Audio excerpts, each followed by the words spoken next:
வணக்கம். திருமந்திர தொடரை பார்த்துக்கிட்டு இருக்கோம் இல்லையா? அதுல ஒவ்வொரு திருமந்திர பாடல்களும் ஏதேனும் ஒரு நுட்பத்தையும் மறைபொருளையும் அந்த திருமூல தெய்வம் வைத்திருக்கிறார். அந்த திருமூல தெய்வம் இன்றைய பாடல்ல அந்த இறைவனுடைய நாமத்தை இடைவிடாது சொல்லிக் கொண்டிருந்தா என்னென்னலாம் நடக்கும், என்னென்ன அற்புதங்கள்லாம் விளையும் அப்படிங்கிறத சொல்ல நம்ம அன்பர்களுக்கு சொல்றதுக்காக வேண்டி இந்த பாடலை ஏற்றிருக்கிறார்னு நினைக்கிறேன். பிதற்றுகின்றேன் என்றும் பேர் நந்தி தன்னை, பிதற்றுகிறேன் என்றும் பேர் நந்தி தன்னை, இயற்றுவன் நெஞ்சில் இரவும் பகலும், முயற்றுவன் ஓங்கொழி வண்ணன் எம்மானை, இயற்றிகள் ஜோதி இயற்றிகள் ஜோதி இறைவனுமாமே. அந்த இறைவன் ஜோதிமயமானவன் முடிக்கிறார். அதுக்கு அவரு ஆரம்பிக்கிறத பாருங்க. பிதற்றுகிறேன் என்றும் பேர் நந்தி தன்னை, நந்தியோட பேரை பிதற்றுகின்றேன் அப்படின்னு சொல்றார். இறைவனுடைய பெயரை போற்றுகின்றேன்னு கேள்விப்பட்டிருப்பீங்க, இறைவனுடைய பெயரை பாடுகின்றேன்னு கேள்விப்பட்டிருப்பீங்க. இறைவனுடைய பெயரை பிதற்றுகின்றேன்னு சொல்றாரே, அப்ப இதுல என்ன சூக்கமா வைத்திருக்கிறார்னு உங்களுக்கு ஆச்சரியமா இருக்கா இல்லையா? பிதற்றுதல்னா என்ன? அறகுறையா பேசுறது. அப்ப இவர் என்ன சொல்ல வாராரு?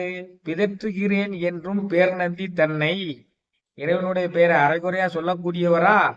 அப்ப அதுல ஏதோ ஒரு சூக்குமா வைத்திருக்கிறார் இல்லையா? அதை யோசிக்க வேண்டாமா? யோசிக்கணும். ஒவ்வொரு பாடலையுமே யோசிக்கணும். அதான் திருமந்திரத்தினுடைய சிறப்பு. நீங்க நேரடியா பார்க்கும் பொழுது என்ன பொருள் விளங்குகிறது? இறைவனுடைய திருநாமத்தை நான் உளறுகிறேன், அரைகுறையா பேசிக் கொண்டிருக்கிறேன், என் நெஞ்சத்துல வச்சு அவனை வழிபாடு செய்யறேன், அவன் உலகமெல்லாம் தாண்டிய பேரொழியாக இருக்கிறான். அந்த கடைசி ஒரு இயற்றிகள் ஜோதி இறைவனும் ஆமே, அவன் தான் ஜோதி வடிவானவன் அப்படிங்கிறதா உங்களுக்கு இந்த பொருள். இந்த பொருளுக்குள்ள நுட்பமாக எதை மறைத்து வைத்திருக்கிறார் அதை தான் பார்க்கணும். இறைவனை போய் பிதற்றுகின்றேன்னு சொல்றாரு, அறகுறையா சொல்றாரு அப்படின்னு சொல்லி யோசிச்சோமையானால் மத்த அவர் சொன்ன திருமந்திர பாடல்களையும் இதோட பொருத்தி பார்க்கணும். திருமந்திரத்தினுடைய சிறப்பே ஒரு பாடலுக்கு உரிய பொருள் இன்னொரு பாடல் எங்கேயோ மறைஞ்சிருக்குங்க. படிக்க படிக்க உங்களுக்கு அற்புதமாகவும் ஆனந்தமாகவும் ஆச்சரியமாகவும் இருக்கும். பிதற்றுகிறேன் என்றும் பேர் நந்தி தன்னை அப்படின்னு சொல்றாரேன்னு சொல்லி யோசனை பண்ணி பார்த்தோமே ஆனால், அந்த நந்தியம் பெருமானுக்கு பல பேர்கள் உண்டு. அதுல ஒரு பேரை இவர் அறகுறையா சொல்லிக்கொண்டே இருக்கிறாருன்னு சொல்றாரு. நந்தியம்மானுக்கு என்னென்ன பேர்லாம் இருக்குது? சாட்சாத் சிவன்கிற பேர் இருக்குது, ருத்ரன்கிற பேர் இருக்குது, மகேஸ்வரன்கிற பேர் இருக்கு, சதாசிவன்கிற பேர் இருக்கு, தட்சிணாமூர்த்திங்கிற பெயர் இருக்குது, பைரவருங்கிற பெயர் இருக்குது, லிங்கோத்பவருங்கிற பெயர் இருக்குது, நடராஜன் பேர் இருக்குது, சபாபதினு பேர் இருக்குது. ஒவ்வொரு ஊர்லயும் உள்ள சிவனுக்கெல்லாம் ஒவ்வொரு பேர் இருக்குது. திருநெல்வேலியில நெல்லையப்பர் என்று வழங்கப்படுகிறார், பாளையங்கோட்டில திரிபுராந்தீஸ்வரர் என்று வழங்கப்படுகிறார். இப்படி இறைவனுக்குள்ள எத்தனையோ பெயர்கள்ல ஒரு பெயரை மட்டும் நான் அறகுறையா சொல்லிக்கிட்டு இருக்கேன் அப்படின்னு சொன்னாரா நம்ம சிந்திக்கணுமா இல்லையா? அப்படி சிந்திச்சோம்னா நமக்கு அர்த்தம் கிடைச்சிடும். பிதற்றுகிறேன் என்றும் பேர் நந்தி தன்னை, என்னைக்கும் எப்பொழுதும் அந்த ஒரு பேரை பிதற்றி கொண்டிருக்கிறார். பிதற்றுதல்னா அரைகுறையா சொல்லுதல்னு யோசனை பண்ணி பார்த்தோம்னா, அந்த சிவன் அப்படிங்கிற பேர்ல இந்த எண்ணை விட்டுட்டு குறைத்து சிவ என்று சொல்லிக் கொண்டே இருந்திருக்கிறார். அப்ப சிவ சிவ சிவ சிவ சிவ சிவன் அவர் சொல்லிக்கொண்டே இருக்கிறாருங்கிறது தான் அந்த முதல் வரி. அதான் பிதற்றுகின்றேன் என்றும் பேர் நந்தி தன்னை. அதற்கு பொருள் என்ன? சிவ சிவ சிவ சிவ சிவ என்று எந்த நேரமும் சொல்லிக்கொண்டே இருந்திருக்கிறார். மீதி அதனுடைய தொடர்பு படுத்தி பார்த்தா இன்னும் பொருள் தீவிரமாக விளங்கும், அற்புதமாக விளங்கும். அப்ப இவர் சிவ சிவ என்றுதான் சொல்லிக் கொண்டிருந்தாருங்கிறத நம்ம எப்படி அறிய முடியும்னா இன்னொரு திருமந்திரத்துல அதை வைத்திருக்கிறார். சிவ சிவ என்கிலர் தீவினையாளர், சிவ சிவ என்றிட தீவினை மாளும், சிவ சிவ என்றிட தேவரும் ஆவர், சிவ சிவ என்ன சிவகதியாமே அப்படிங்கிற இந்த பாட்டுலதான் இத சொல்றாரு. அவர் சிவ சிவ சிவன்னு சொல்லிட்டு இருந்தாருங்கிறது இந்த முதல் வரிக்கு அந்த திருமந்திரத்தை படிச்சிருந்தா தான் விளங்க முடியும். சிவ சிவ என்கிற தீவினையாளர், அந்த தீவினையினால ஆட்படுத்தப்பட்டு தீவினையினால உந்தப்பட்டு வாழக்கூடியவங்களுக்கு அந்த சிவ சிவன்னு சொல்லக்கூடிய நினைவோ சிந்தனையோ வராது, சொல்லவும் மாட்டாங்க. ஆனா நல்வினைப்பதி உடையவங்க சிவ சிவ என்றிட தீவினை மாளும், அவங்க சிவ சிவன் சொல்லக்கூடிய அவங்களுடைய தீவினைகள் எல்லாம் தீர்ந்துவிடும். தீவினைகள் எல்லாம் தீர்ந்தவுடன் வினையே இல்லாதவர்கள், வினையை அனுபவிக்க இல்லாதவர்கள் வாழக்கூடிய தேவலோகத்துல போய் நம்ம வாழ்ந்து விடலாம். சிவ சிவ என்றிட தேவரும் ஆவர், விண்ணுலகார்க்கு இல்லை விதின்னு சொல்றாங்களா இல்லையா, அந்த விண்ணுலகில் போய் நம்ம வாழலாம். மேலும் சிவ சிவ என்று சொல்லிக் கொண்டிருந்தால் சிவசிவ என்ன சிவகதியாமே, அந்த சிவகதி அடைய வேண்டும் என்றால் சிவ சிவ என்று சொல்லிக் கொண்டிருந்தாலே போதுங்கிறதா முதல் வரி. பிதற்றுகின்றேன் என்றும் பேர்நந்தி தன்னை, என்னைக்கும் எப்பொழுதும் சிவ சிவ என்று சொல்லிக்கொண்டே இருந்தேன், சிவ சிவ என்று சொல்லிக் கொண்டிருந்தேன். அதான் பிதற்றுகின்றேன் என்றும் பேர்நந்தி தன்னை. ஏற்றுவன் நெஞ்சில் இரவும் பகலும், ஏற்றுவன் நெஞ்சில் இரவும் பகலும், எது இரவு எது பகல்னு தெரியாம என் நெஞ்சில் இறைவனை வைத்து ஏற்றிக் கொண்டிருந்தேன். நெஞ்சு பகுதி, நெஞ்சு பகுதி மூலாதாரம், சுவாதிஷ்டானம், மணிபூரகம், அநாதகம் என்ற நெஞ்சு பகுதியில இறைவனை வைத்து இரவும் பகலும் சிவ சிவ சிவ என்று மந்திரங்களை உச்சரித்துக் கொண்டிருந்தார். அதான் இயற்றுவன் நெஞ்சில் இரவும் பகலும். அந்த இறைவன் எப்படிப்பட்டவனை நெஞ்சில வச்சிருந்த, முயற்றுவன் ஓங்கொலி வண்ணம் எம்மானை, ஓங்கு ஒளி புவனங்கடந்த பேரொளி பிளம்பாக இருக்கக்கூடிய அந்த பெருமானை, ஓங்கொலி முயற்றுவன் ஓங்கொலி வண்ணம் எம்மானை நான் என் நெஞ்சில் வைத்து இரவும் பகலும் சிவ சிவ என்று சொல்லிக் கொண்டிருந்தேன். அவன் எப்படிப்பட்டவன், இயற்றிகள் ஜோதி இறைவனுமாமே, அவன் ஜோதி வடிவானவன். அந்த புவனங்கடந்து பேரொளி மின்னக்கூடிய அந்த இறைவனை என் நெஞ்சகத்தில் வைத்து இரவும் பகலும் வித்தியாசம் தெரியாமல் எல்லா நாளும் எல்லா நொடியும் சிவ சிவ என்று சொல்லிக் கொண்டு என் நெஞ்சிலிருந்து ஒன்றை ஏற்றினேன். என்னை ஏற்றினாரு, திருமந்திரம் ஏற்றினார். அதைத்தான் நுட்பமா சொல்ல வரார். இயற்றுவன் நெஞ்சில் இரவும் பகலும் முயற்றுவன் ஓங்கொலி வண்ணம் எம்மானை இயற்றிகள் ஜோதி இறைவனுமாமே, அந்த ஜோதி வடிவான இறைவனை நெஞ்சத்தில் வைத்து இரவும் பகலும் பிரியாது வணங்கி சிவசிவ என்று சொல்லிக் கொண்டிருந்தே இந்த திருமந்திரத்தை இயற்றினேன் அப்படின்னு சொல்றார். அப்ப இந்த பாடலுக்கு நிறைய திருமந்திர பாடலை பார்த்தாதான் அவர் என்ன இயற்றினாரு அப்படின்னு சொல்லி நமக்கு வரும். இன்னொரு பாடல் நம்ம விளக்கமா சொல்றாரு. சேர்ந்திருந்தேன் சிவ மங்கை தன் பங்கனை, சேர்ந்திருந்தேன் சிவன் ஆவடு தன் துறை, சேர்ந்திருந்தேன் சிவ போதியின் நீழலில், சேர்ந்திருந்தேன் சிவ நாமங்கள் ஓதியே. இந்த பாட்டுக்கு விளக்கமாக உள்ள இன்னொரு திருமந்திரம். சேர்ந்திருந்தேன் சிவை மங்கதன், சேர்ந்திருந்தேன் சிவ மங்கைதன் பங்கனை. தன் இடப்பாகத்தை உமாதேவி கொடுத்திருக்காரா இல்லையா, அவரையே நான் சேர்ந்திருந்தேன். எந்த ஊர்ல சேர்ந்திருந்தேன், சிவன் ஆவடு தன்துறைங்கிற ஊர்ல திருவாவூர்துறையில சேர்ந்திருந்தேன். அங்க உள்ள போதி மரம், அந்த அரச மரத்தின் கீழ நான் சிவனை சேர்ந்திருந்தேன், சிவ நாமங்கள் ஓதி சேர்ந்திருந்தேன், சிவ சிவ சிவ என்ன சொல்லிக்கொண்டே இருந்தார் இல்லையா, அதை சொல்றாரு. அதான் இயற்றுவன் நெஞ்சில் இரவும் பகலும். இப்படித்தான் அவரு ஒரு திருமந்திரத்துக்கு உள்ள பொருள் இன்னொரு இடத்துல விளக்கமாக இருக்கும். இருந்தேன் இக்காயத்தே எண்ணிலி கோடி, அந்த சேர்ந்திருந்தேன் சிவ மங்கைதன் பங்கன் இருக்காரு இல்லையா, எவ்வளவு காலம் சேர்ந்திருந்தாரு அவருக்கே தெரியாத அளவு, கோடிக்கணக்கான ஆண்டுகளா இருக்குமோ. அவர் பாட்டுக்கு அவளுக்கு இரவும் தெரியாது பகலும் தெரியாது, தன்னுடைய ஜீவனை சிவனோடு பொருத்தி சிவ லயத்திலேயே இருந்தா. அததான் இங்க சொல்றாரு, இருந்தேன் இக்காயத்தை எண்ணிலி கோடி இருந்தேன் ராப்பகல் அற்ற இடத்தே இருந்தேன் இமையவர் தொழுதேத்தும் பதத்தே இருந்தேன் நந்தி இணையடி நிழலே அப்படின்னு சொல்றாரு. அந்த நந்தியம்பெருமானுடைய அந்த திருவாவூர்ல சிவன் அடியில போய் எவ்வளவு காலம் இருந்தேன்னு தெரியாது, என்னைக்கு ராத்திரின்னு தெரியாது. நான் சிவன் அந்த இமையவர்கள் போத்தக்கூடிய அந்த நாமத்தை சொல்லிக்கிட்டு சிவ சிவ என சொல்லிக்கொண்டே இருந்தேன். இயற்றுபவன் நெஞ்சில் இரவும் பகலும்.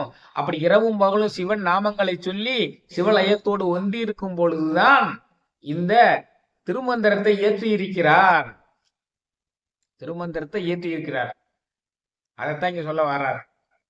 எவ்வளவோ நாள் ஏற்றி இருக்கிறேன்னு சொல்றாரா இல்லையா? 3000 வருஷம் இரவும் பகலும் வித்தியாசம் தெரியாம தன்னுடைய ஜீவனை சிவத்தோடு பொருத்தி ஒரு பாடல் பிறந்தவன் தான் கண்ணை முழிச்சு சொல்லுவாரு. அதை அவருடைய சீடர்கள் எழுதி கொள்வார்கள். அப்படித்தான் தந்திரம் 9 சார்பு 3000 சுந்தர ஆகம சொல் மொழிந்தேனே அப்படின்னு அவரே சொல்றாரு. வந்த மடம் 7 மண்ணும் சன் மார்க்கத்தின் முந்தி உதிக்கின்ற மூலன் மடம் வரை தந்திரம் 9 சார்பு 3000 சுந்தர ஆகம சொல் மொழிந்தேனே. இந்த திருமூலர் மடம் இருக்கு இல்லையா, திருவாவூர்ல உள்ள மடம், அது 7வது மடம்ங்கிறாரு. அதே போல இன்னும் 6 மடங்களும் இருக்குது. வந்த மடம் 7 சன்மார்க்கத்தின் வந்த மடம் 7 மண்ணும் சன்மார்க்கத்தின் முந்தி உதிக்கின்ற மூலன் மடம் வரை தந்திரம் 9 சார்பு 3000 சுந்தர ஆகம சொல்மொழிந்தேனே. ஏற்கனவே 6 மடங்கள் இருக்குது. சன்மார்க்க நெறி, இவர் சொல்லக்கூடிய திருமூலர் சொல்லக்கூடிய சன்மார்க்க நெறி. சன்மார்க்க நெறி என்றால் உடம்புக்குள்ளே ஒளியாக இறைவனை காண்பது. புவனம் கடந்தன்று பேரொளி மின்னக்கூடிய அந்த பெருமானை உடம்புக்குள்ளே ஒளியாக காணக்கூடிய முறைதான் சன்மார்க்க முறை. அந்த சன்மார்க்க முறையில திருவாவூர்துறையில் உள்ள மடம் 7வது மடம்ங்கிறாரு. இதுக்கு முன்னால 6 மடங்கள் ஸ்தாபிக்கப்பட்டிருக்கின்றன. அவருடைய சீடர்கள் 7 பேர் இருக்காங்க. அந்த 7 பேரும் 7 மடங்களை ஸ்தாபித்தாங்க, வேற ஒன்றும் முடியாது. அவருடைய சீடர்கள்லாம் யாரு? மந்திரம் பெற்ற வழிமுறை மாலாங்கன், இந்திரன், சோமன், பிரம்மன், உருத்திரன், கந்துரு காலாங்கி, கஞ்சமலையனோடு இந்த 7வரும் என் வழியாமே. இந்த 7 பேர் தான் அவருடைய சீடர்கள்.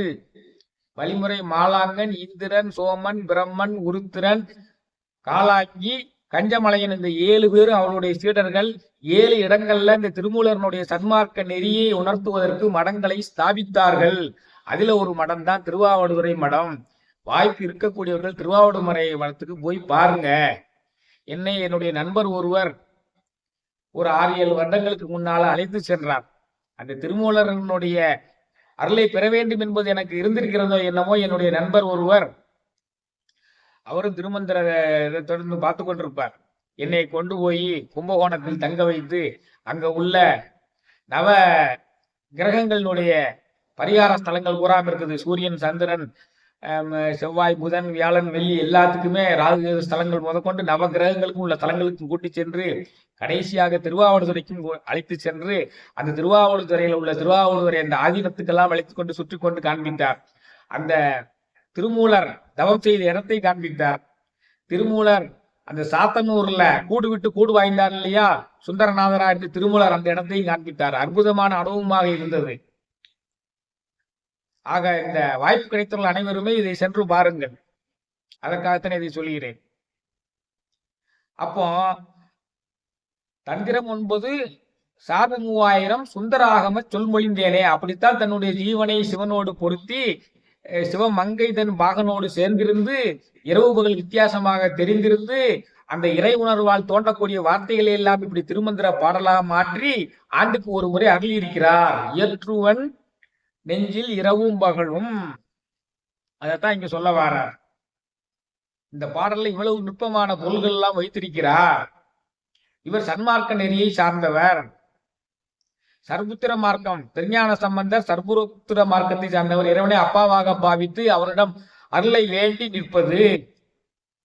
சகமார்க்கம் சுந்தரர் இறைவனை தோழனாக பாவித்து இறைவனையே பெஸ்டி என்று சொல்கிறார்கள்ல, அந்த மாதிரி தன்னுடைய பெஸ்டியாக பாவித்து பழகக்கூடிய அந்த இயல்புதான் சகமார்க்கம். இறைவனுக்கு அடிமையாக தன்னை கருதி கொள்ளுவோரு திருநாவுக்கரசரு. தாசமார்க்கம், இது சன்மார்க்கம். இறைவனையே தன்னுள் ஒளியாக காண்பது. வள்ளலார் சாமிகளும் அதைத்தான் செய்தார். சமரச சுத்த சன்மார்க்க நெறி என்று அவர் வகுத்திருக்கிறார். அருட்பெருஞ்சோதி அருட்பெருஞ்சோதி தனிப்பெருங்கருணை அருட்பெருஞ்சோதி என்றவர் அருள் இருக்கிறார் என்றால், முதலாவது அருட்பெருஞ்சோதி அண்டத்தை தாண்டி நிற்கக்கூடிய மிகப்பெரிய பிரம்மாண்டமான அருட்பெருஞ்சோதி.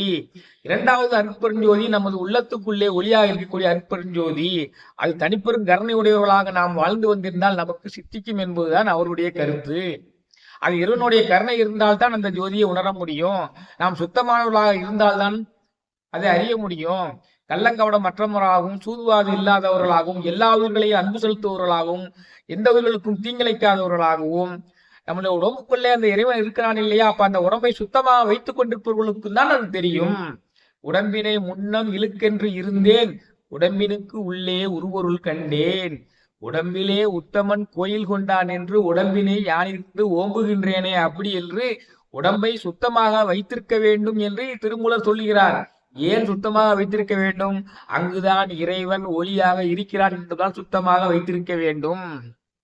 ஆக சுத்தமான உடம்பை வைத்துக் கொண்டு நல்ல சிந்தனையுடன் உள்ளத்தை தூய்மையாக வைத்துக் கொண்டு வாழ்பவர்களுக்குத்தான் அந்த பேரொளி பிரம்பை ஒளியாக உள்ளத்துக்குள்ளே காண முடியும். அதான் சன்மார்க்க நெறி. அந்த சன்மார்க்க நெறியில் 7 மடங்கள் வந்திருக்கின்றன. 7வது மடம் திருவாடுதுறை மரம். அந்த திருவாவடுமறை மரத்தில் ஸ்தாபிப்பதற்கு முன்னால் தான் அந்த திருமூலர் தந்திரம் 9 சார் 3000 என்று 3000 பாடல்களால் இந்த திருமந்திர மாலையை நமக்கு அருளி இருக்கிறார் என்பது இந்த பாடல் மூலம் விளங்க வருகிறது. மூலன் உரை செய்த 3000 தமிழ், மூலன் உரை செய்த 300 மந்திரம், மூலன் உரை செய்த 30 உபதேசம், மூலன் உரை செய்த 30 மந்திரம் 3 ஒன்றாமே. 3000 தமிழ்னு இதுக்கு பேர் இருக்குது. சுந்தர ஆகமம்னு பேர் இருக்குது. ஆக இதத்தான் இயற்றுவன் நெஞ்சில் இரவும் பகலும். முயற்றுவன் ஓங்கொலி வண்ணம் எம்மானை, முயற்றுவன் ஓங்கொலி வண்ணம் எம்மானை இயற்றிகள் ஜோதி இறைவனுமாமே, இயல் திகழ் ஜோதி இறைவனுமாமே. எங்கும் பறந்து விரிந்து இயற்கையாகவே அண்டத்தை தாண்டி பேரொளியாக இருக்கின்ற ஓங்கலி வண்ணன் எம்மானை நான் நெஞ்சகத்தில் வைத்து பூஜனை செய்து அந்த சிவ சிவ என்ற நாமத்தை இரவும் பகலும் எப்பொழுதும் பிரியாது சொல்லிக்கொண்டே இருந்து அதான் பிதற்றுகின்றேன் என்றும் பேர்நந்தி தன்னைன்னா அதான் அந்த சிவன்கிற நாமத்துல அந்த எண்ணெய் விட்டுட்டு சிவ சிவ சிவ என்று சொல்லிக்கொண்டே இருந்து அந்த சிவ சிவ சிவ என்று சொல்லிக் கொண்டிருந்தது காரணமாக இந்த அருளை பெற்று தன்னுடைய ஜீவனை சிவனோடு பொருத்தி இருந்து சிவன் கொடுத்த ஞானத்தினால் இந்த 3000 பாடல்களையும் திருமந்திர பாடல்களையும் அருளி சிவலயத்திலேயே இருந்திருக்கிறார் என்பது இந்த பாடலின் மூலமாக விளங்குகிறது. இந்த பாடல் மூலம் சுருக்கமான கருத்து என்ன? நீங்க ஒன்னும் செய்ய வேண்டாம். சிவ சிவ சிவ சிவ என்று எண்ணிக்கொண்டிருந்தால் எல்லாமே அருள் பூராமே உங்களுக்கு கிடைக்கப்பெற்று நீங்கள் இந்த பிறவியில என்னவாக செய்ய வேண்டுமோ அதை செய்து முடிப்பீர்கள். திருமூலரனுடைய பிறவி தத்துவம் இந்த திருமந்திரத்தை உபதேசிப்பது. அவர் சிவே சிவே என்று சொன்னதால் இந்த திருமந்திரத்தை உபதேசித்தால், நாம் சிவ சிவ என்று சொல்லிக் கொண்டிருந்தால் இந்த பிறவியில் நாம் செய்ய வேண்டிய கடமையை நிறைவேற்றி விடலாம். அதான் சிவனேன் இருன்னு சொல்றாங்க. சிவனேன் இருன்னு சொல்றாங்கன்னா என்ன அர்த்தம்? சும்மா இருன்னு அர்த்தம் கிடையாது. சிவ சிவ சிவ என்று சொல்லிக் கொண்டிருங்கள், சிவனே என்று இருங்கள், சிவ சிவ என்று சொல்லிக் கொண்டிருங்கள் என்பதுதான் இந்த பாடலினுடைய உட்கருத்து. அற்புதமான பாடல், அற்புதமான பாடல்.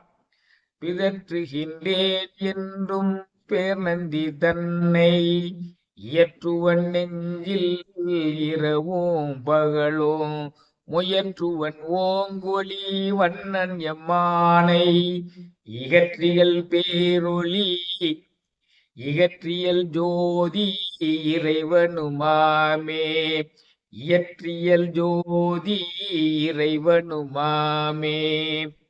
சிவசிவ என சிந்தித்திருந்து சிவாய நம என சிந்தித்திருப்பாருக்கு அபாயம் ஒரு நாளும் இல்லை.